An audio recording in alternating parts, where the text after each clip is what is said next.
Welcome to our new show, the What Anyone Can Do podcast with Leo Batari and me, Randy Cantrell. Our new show picks up where the last show, Year of the Peer, left off, highlighting the simple truth that who you surround yourself with matters, and that if we enlist the support of others, give back to those who give to us, and pay it forward for the next generation, we can do anything. Author and keynote speaker Leo Batari and I will interview a diverse group of thought leaders who will share stories and insights that will help you succeed in business and in life. How? By doing the things anyone can do, but most of us never will.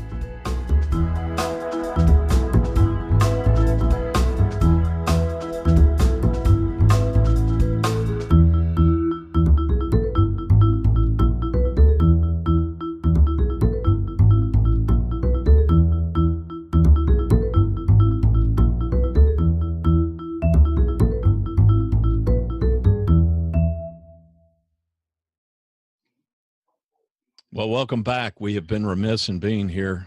It is a new year. We're deep into the new year already. Leo Batari, he's the star of the show. I'm the sidekick, Randy Cantrell. We're glad to have you here at What Anyone Can Do podcast. A lot to catch you up on. So belated Happy New Year, Leo. Happy New Year. You know, it's good stuff though. Been really busy.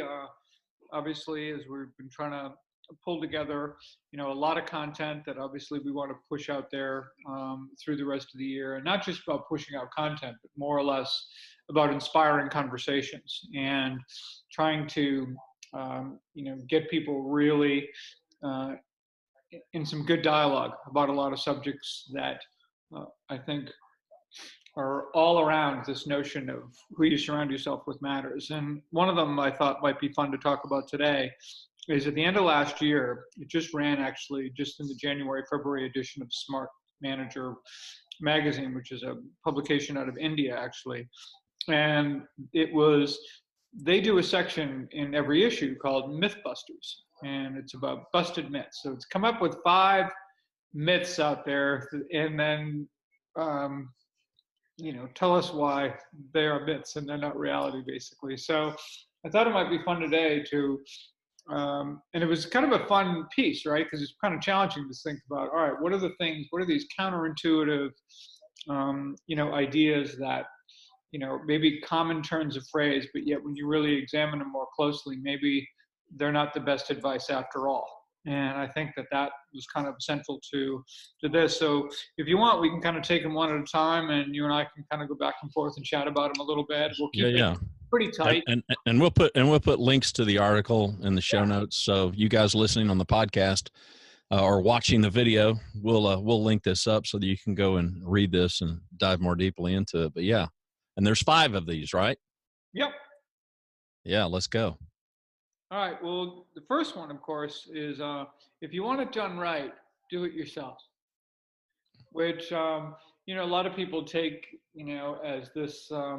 We've all heard that in the past. That you can't really depend on anyone else. You got to step up, and if you really want to handle the way you want it done, the only way to do that is to do it on your own. And when you really think about it, there's nothing more limiting in so many ways than severely limiting. Not the least of which is I don't know what right is most of the time. Right may be according to me, but there may be more right answers that are better ways to do things, that if I don't involve other people and I don't get their input and involvement and engagement in it, then I'm going to be limited by what right is, number one. And secondly, I think anytime someone is usually investing all of themselves and trying to take it all in, that they're going to do it and they're doing it right, they're probably not doing a whole lot of other things that they should be doing, Right. Yeah, exactly. Which creates a real issue as well. But I see it time and time again when you look at whether it's CEOs or key executives from peer groups and talk about the more people they can get involved, the more it expands their understanding of what right and what excellence and what I think maybe excellence is a really good word for that. What excellence looks like, what is kind of redefines for them, what it can be when you can get other people that can show you, when they bring their unique gifts to the table, it can make all the difference in the world. So instead of, I think, subscribing to this notion of if I want it done right, do it by myself, take the time to get others involved, be clear about what it is you want, but tap into the unique talents. And I believe most of the time you're going to get something that's better than right. You've got an actual chance there, really having something be superb. Well, it's simple math, Yeah. right? I mean, it's simple math. I had breakfast with a person who's got a number of direct reports, and as we were talking about some of her challenges, it was she desperately wanted to take kind of her A team and elevate each one of them as opposed to just doing herself. She felt like she was a little bit bogged down in her own just execution. To your point, doing it herself. Right. And, it dawned on her somewhere in the middle of our conversation, it's math, right? And I said, it is math. I mean, Yep. if you get your 5A players to up their game, and now there's 6 of you, you're going to get an infinitely different result. Right. Than if you even make a quantum leap in your own particular engagement about it. So, yeah. So the next one was most people know what they want, right? So, I mean, I would counterpunch that with, I think more true is most people know what they don't want. that's exactly right. And that's Laura Goodrich has been saying that for a long time now. You see her Yeah. Seeing Red Cars. She's got a book. She talks about that all the time. Right. People answer that question. Well, what I don't want is blah, blah, blah. Exactly. And they really don't have a clue. I'm teaching a course at Rutgers right now that I've been doing for a little while. It's a course really that's about how people can harness their personal brand in a way to advance their careers. And for most people, they really the first step, and the reason this becomes hard is they don't know what they want to do. They don't have the slightest idea. And what's fascinating though is if you give people the time and the space to really think about it and to kind of shed, any shyness about saying out loud, what it is they're really looking to do, and you can free them to do that. It's enormously empowering.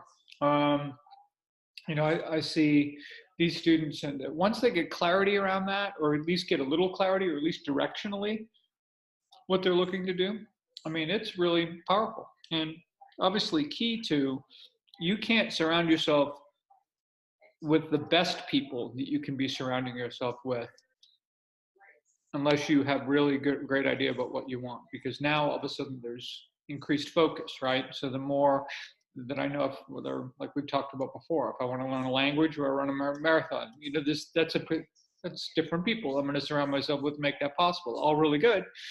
But I think this idea of knowing what you want is not something we're particularly comfortable with.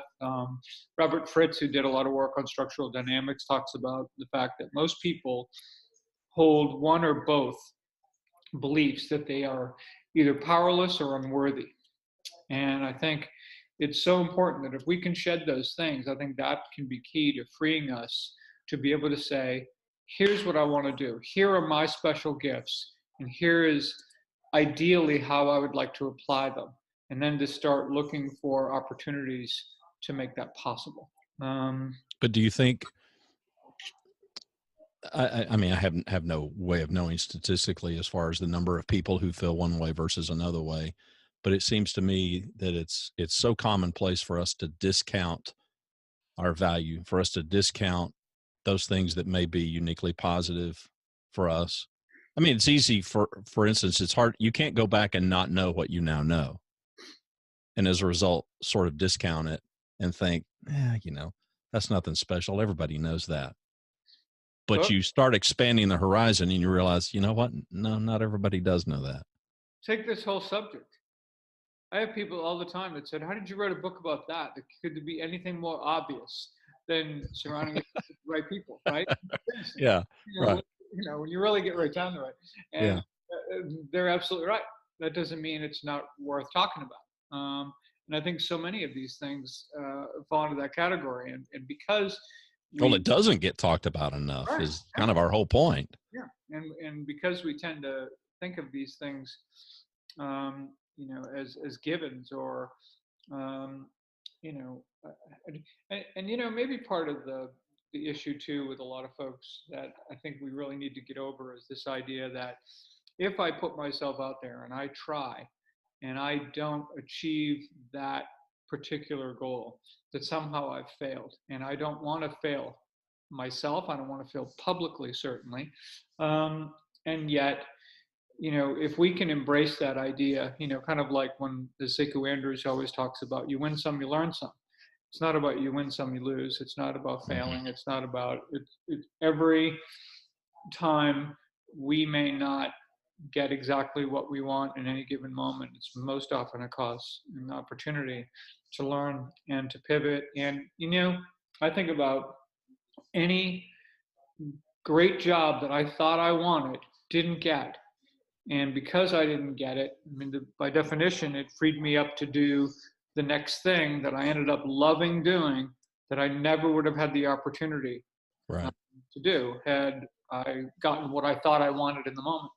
And so there's that. And step one may be just the mere admission or the willingness to admit that you don't know what you want or you're not even sure what you want, Yeah, or you which is don't know what you perfectly want, okay. or you don't know how to translate it. We talk That's about, right. Tina Martini, as we've had in the podcast, as you know, a couple times, and she's an intellectual properties attorney. Well, my guess is, when she was 5, she didn't even know what that was. Right. Yeah. And so this idea of understanding our gifts, but constantly being open to discovering where and how we can apply them in ways that fuel our passion, I think is kind of cool. Yeah. So anyway, that was myth number 2, was that somehow this idea, people really know what they want. I'm not sure they really do. And mostly because they just don't take the time to reflect on it. And they often don't, they just don't want to just put themselves out there, even to their own self, Mm-hmm. Yeah. what that looks like. But anyway, third, by the way, the myth on this thing was, we've all heard the expression, keep your eye on the prize, right? Boy, if you just you focus on that big goal out there, you do whatever, and you just stay, pointed toward the North Star, boy, you are going to get there and do that. Well, I think for most people, um, that can be pretty poor advice because we don't have a lot of patience, for waiting the amount of time it often takes us to reach, really big goals. And if we don't have things along the way that allow us to declare victory and celebrate, we're not really going to make that happen. We've talked a few times in the podcast about, whether it was taking my daughters to climb the mountain that day, and they're focused on the peak, and they keep looking at it, and it's hard, and it's one foot in front of the other forever, and they look at the peak, and it's no closer, and they're like, "Dad, really? I mean, what are we doing up here?" And Discouraging.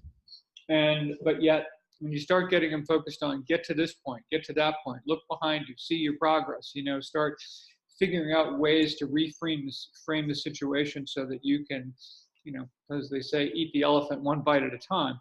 Then you stand a chance of keeping the energy level and keeping everything working. Well, and there's some positive serendipity that can happen along the way too.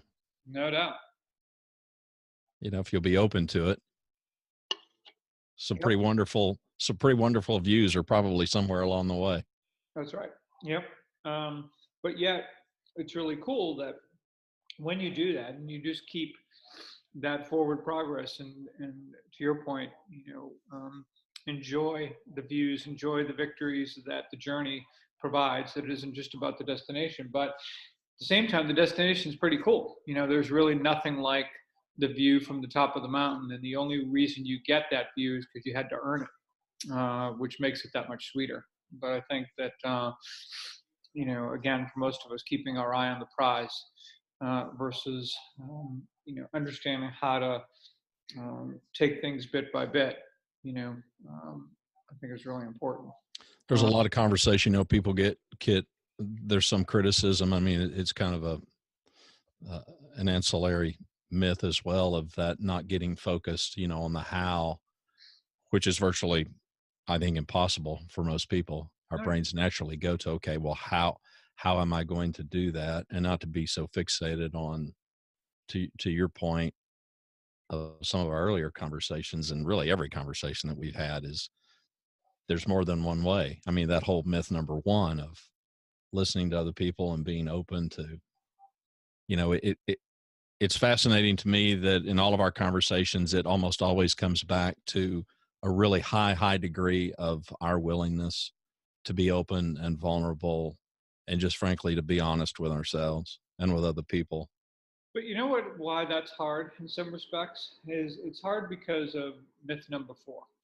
And myth number 4, it isn't just in and of itself horrible advice, but it other things start to be lumped into the same category. And myth number 4 is avoid conversations about politics and religion. I don't know about you, but any kid I know, and certainly my situation and all that, your parents were always telling you that. I think there was a certain element of add money to it. Well, parents don't want their kids being questioned about these kinds of things, because then it becomes a referent. I mean, it just becomes more than anyone wants to deal with. Right. So they're just like, yeah, don't talk about that stuff. That's not good. It'll be a fight. It'll be an argument. It'll be this and that. So we never set up those conversations as opportunities to learn. It's opportunities to fight, opportunities for debate in ways that are not particularly healthy. So we don't get to learn about why someone has a certain political point of view, because we're not willing to dive into that conversation. We're not willing to understand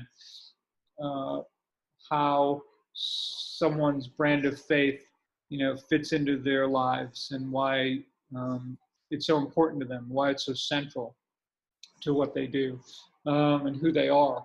But then because of that, again, because those conversations are fodder for debate, not for learning, it starts, that circle starts to broaden, right? And you get into, how many people do you know who they talk about Thanksgiving dinner? They have to set up ground rules about what things they can talk about and what things they can't, because they're going to have people throwing food at each other by the end of dinner. Right. And that's family. we have set ourselves where all of a sudden the emotions go, nobody's listening, everyone's just teeing up for, people's, brand of listening is wait for my turn to talk. Is really what that's all about. Is everything's washing over them, and it's just, I have a point to make, and I'm going to make it right, wrong, and different. And I really don't care, because you're wrong anyway. Right. Well, we've lost our ability to disagree without being disagreeable. Right. Oh, well, there's that, for sure. I mean, it's that my beliefs are correct at the expense of any other way to look at something. Yeah, and I don't know why. And you see it. I mean, every day you see it. I mean, the Twitter wars abound. They are a real thing. We've all seen them, whether it's done between two athletes or celebrities or on whatever, on all kinds of topics. And it's like we seem to feel compelled to this myth number 4, that if I'm going to disagree, I have to be disagreeable, and so must you. And so. Oh, and not only that, but it's about ad hominem attacks. It's about, I remember the first time, one of the first times, I just remember in a jarring kind of way.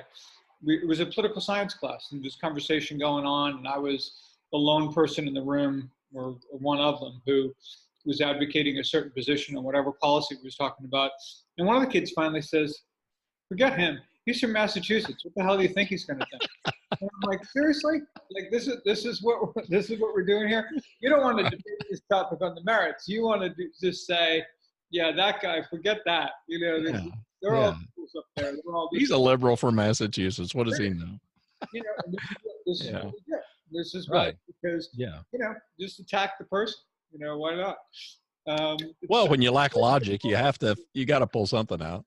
Yeah, and the shows, whether you're watching Fox News or MSNBC, these shows become places where people, mostly get lines for cocktail parties that they can throw out there. Like their knowledge of the subject is pretty much no more than what they're spewing. But it gives them fodder just to be able to be dismissive to other people in ways that don't allow for listening and learning and understanding and real conversation about things. And if it it begins with politics and religion, I think it expands oftentimes to other subjects, and I think contributes to our inability to have civil discourse and real dialogue, not just debate about everything. And I think it sets us up pretty poorly for collaboration oftentimes. Yeah. Well, hey, if you can't communicate, it's impossible to collaborate. So there's that. So, and the final myth number 5, is this article that Angela Myers, I'm sure, would love to weigh in on here. Was it in the scheme of things, you don't really matter that much. This is a big world, right? Right. We're dealing with 7+ billion people on this planet, and it's like, why are we even wasting our time having this conversation right now? Because who cares? Right. Would be, but yet, who are you anyway? Yeah. But what's fascinating to me is that I think, as Angela Myers would most certainly say, and I would agree with, is that we all have special gifts, and we all bring them to the world, and hopefully we are, using them in the right ways, in the right forums. And when we do, we matter a lot. I work in these workshops, as you know, with CEO groups and key executive groups. And oftentimes, in fact, there was one meeting where CEO was talking about the fact that, hey, he can't be there all the time. And it is what it is. He pays the money. It's kind of his loss and all this other stuff. And to these meetings you're talking about. Yeah. And so I'm finally, I'm getting his perspective on it and all that. And I said, all right. I said, I hear you. And then I started asking the other people. I said, I forget his real name, but let's. And there's how many people in this room, to give us some context? About 15 people. Okay. So next thing you know, so I decided this could be kind of interesting. So, and like I said, let's call this CEO Bob. And I turned to one of the other members of the group and I said, tell me what's missing when Bob doesn't show up to the meeting. And then that person weighed in on all that's lost in the conversation because of Bob's unique contribution. And then I went around to about 5 or 6 other members just to make a point, and they all had the thing there. And Bob actually was astonished. He was looking at this, he had no idea, and yet when we think about it in terms of, we all love to listen, or I think you and I do anyway, love to listen to a good jazz ensemble. And you can't pull instruments away from it without it changing the sound. I mean, there's just no way. And once we realize that we are contributors to that overall, beautiful music, in many respects, whether it's a meeting or whether you are, part of that ensemble or part of a great team or whatever that looks like, whatever your contribution is matters a lot. And the more that we can kind of embrace this idea that we matter, the more I think it does inspires a lot of things. It inspires us, I think, to find out and to be more clear, about what we want to, and to do the kinds of things that serve actually to bust all the other myths, quite frankly, that we talked about today, if we're willing to do that. Well, and if we define the scheme of things as your little corner of the world, it's interesting to me. A lot of people, I want to change the world, meaning super huge impact. And that really kind of speaks to this myth as well, that you don't matter, but you've got family who matter to you and you matter to them, and you've got acquaintances and you got friends like me to whom you matter and people that matter to you. You know, I lost a week ago, I lost a 75-year-old mentor of mine, and, you know, a nobody by the world standards, but a man that had known me my entire life and knew my full context, knew the whole story, and somebody that I had relied on at 61, a guy who's up the trail at 75. That's an important time gap. So the value that I got from him, priceless, priceless. There's no money, and that's just me. I'm just one guy. But you know, so I think the context of, well, in the scheme of things, well, what is that scheme of things? There's an awful lot of people that get touched every day by all of us, some knowingly, maybe some not.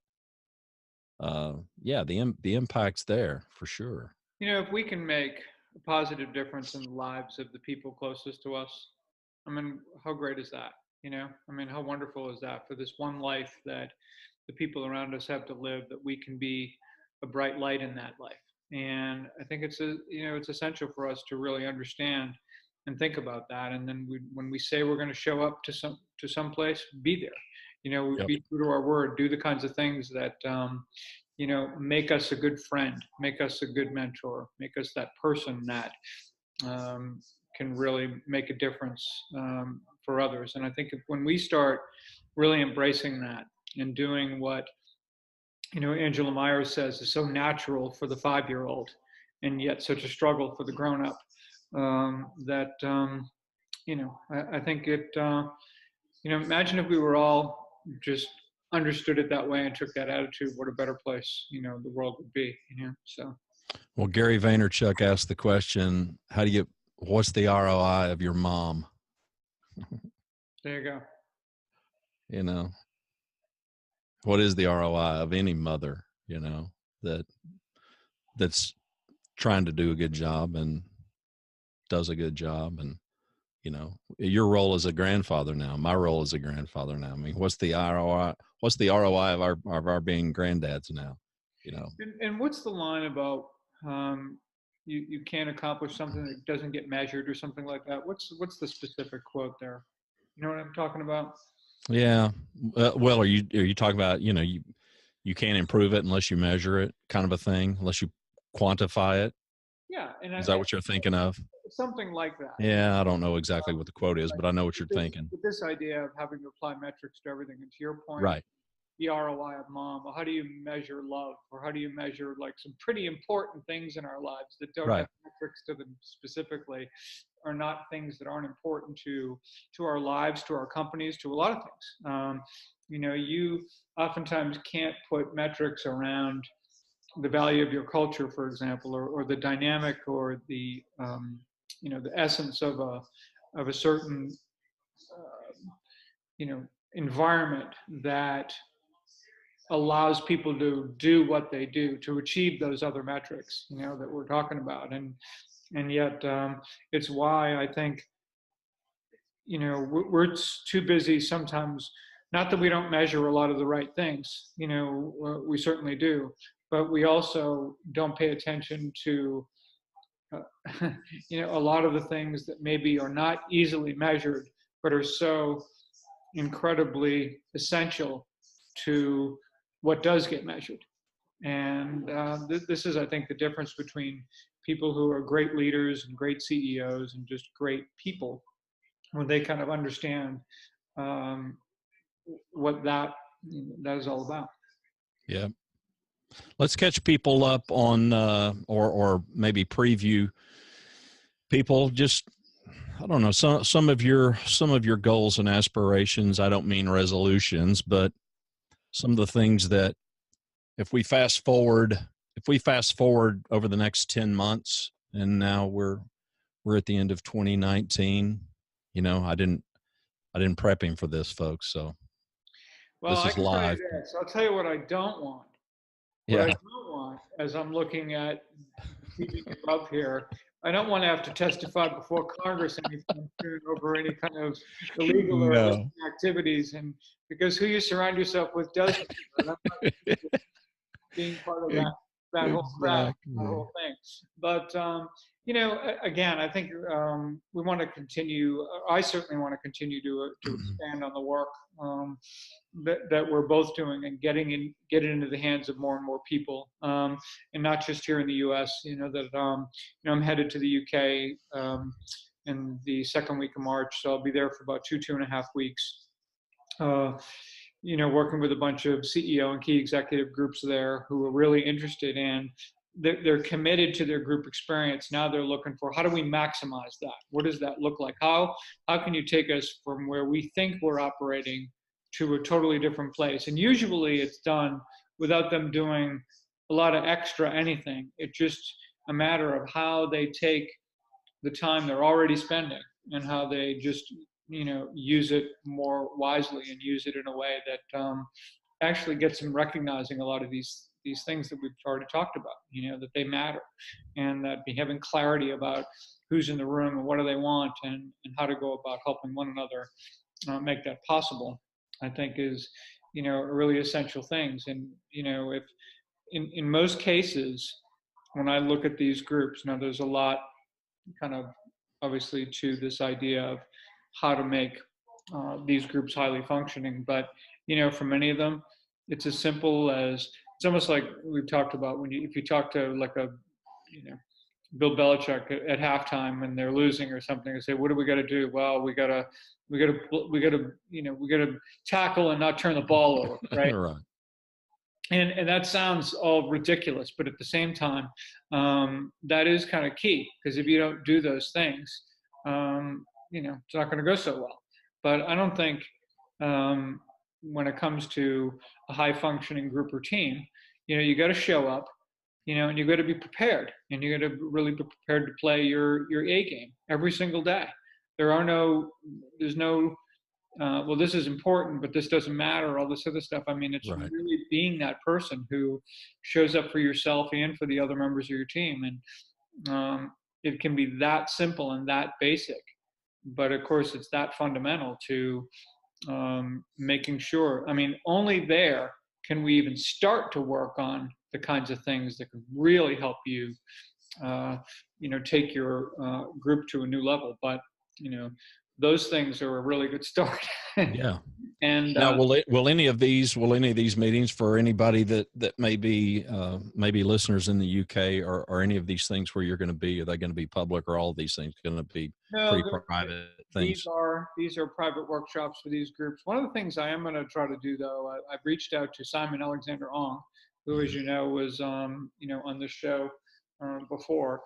Wonderful guy, leads masterminds groups, great executive coach, and I think just someone who is so wise beyond his years and so far along in this whole category. I am going to try to meet with him in London when I'm there, because I think the opportunity there, I think, to learn from one another is always so great that we'll certainly try to do that. But yeah, and I'll be looking at some things, some media opportunities and a few other things while I'm there too, that if they happen, then that will kind of help amplify some things that I'll be doing there. But yeah, I've got some stuff in Canada later in the year.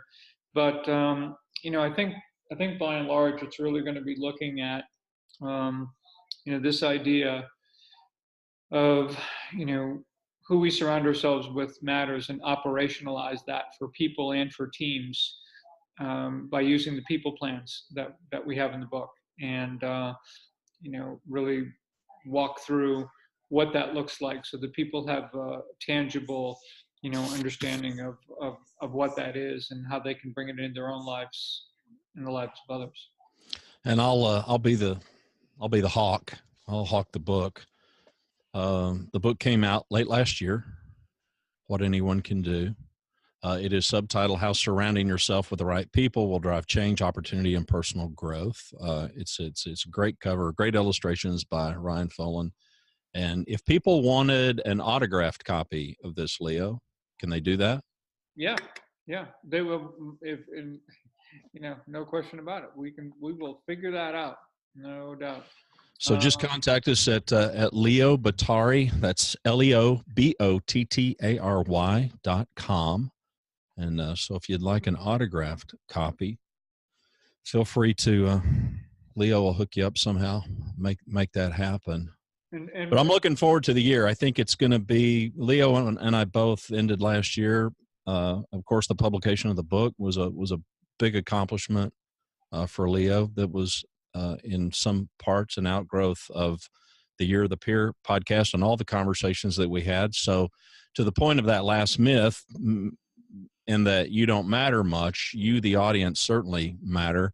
Without you guys, we're just a couple of old guys kicking the ball around here with each other. So we want you to benefit from these conversations. You can expect more of these kinds of conversations, as well as, some timely interviews with some of the most prominent thought leaders that are on the planet, who are very involved in the power of the collective and this whole notion that who you surround yourself with matters. And we absolutely want to broaden the conversation and include you, the listeners. So there's a contact form over at the website. Feel free to use that and send us an email, share your thoughts and ideas with us. And we hope to be able to elevate our game a little bit this year and somehow get you more involved as listeners. And we greatly appreciate you subscribing to the podcast, watching the videos on YouTube or wherever you happen to find them. And that's my parting shot, Leo. Well, my parting shot will not be words from me, but more from Sekou Andrews, and I'll offer a sentiment from Ryan Foland, our cartoonist, as well. Sekou, of course, says there's an incredible power that comes from surrounding yourself with communities in which you feel small among them, and they look at you like a giant. Which I think is very powerful. And of course, on the lighter side, Ryan Foland likes to remind us that cartoons are people too. So with that, until next week, we'll talk to you soon. Thanks, guys.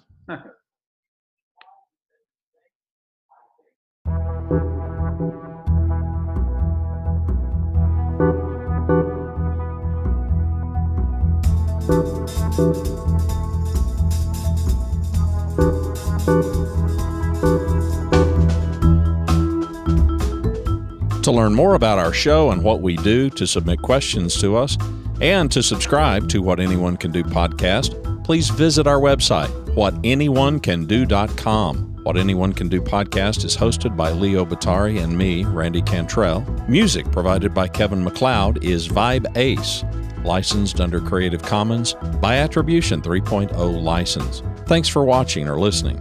We hope you'll share the podcast.